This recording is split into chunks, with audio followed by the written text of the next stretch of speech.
Assalamualaikum warahmatullahi wabarakatuh.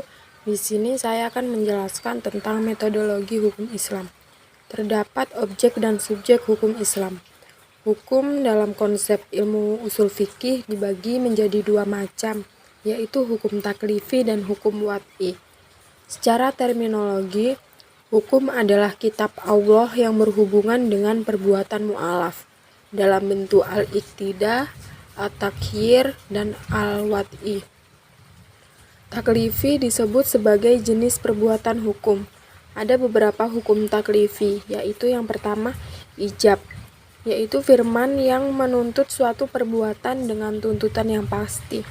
Kemudian yang kedua yaitu naf, yaitu firman yang menuntut suatu perbuatan dengan tuntutan yang tidak pasti. Menurut ulama Hanafiyah, hukum taklifi dibagi menjadi 7, yaitu fardu, wajib, tahrim, karahah tahrim, karahah tahzih, naf, dan ibahah.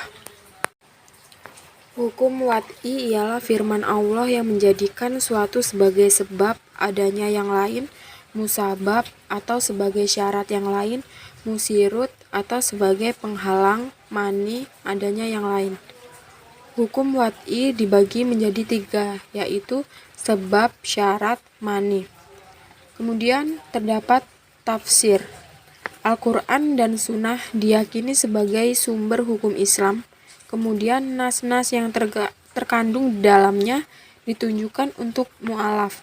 Maka untuk mempermudah pelaksanaan hukum yang dimaksud, upaya ulama di bidang usul fikih dan bidang fikih mulai menggunakan pendekatan rasio dalam menggali makna dan maksud yang dikandung oleh kedua sumber hukum tersebut.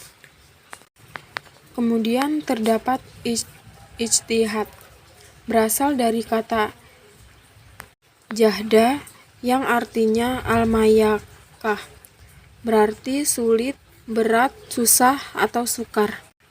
Ijtihad itu adalah yang pertama pengerahan akal pikiran para fuqaha atau usuliyin, yang kedua menggunakan akal dengan sungguh-sungguh, yang ketiga berkaitan dengan hukum syar'i dan amaliyah, yang keempat menggali kandungan hukum syar'i dengan berbagai usaha dan pendekatan, yang kelima dalil-dalil yang dirinci sedemikian rupa sehingga hilang kezasniannya.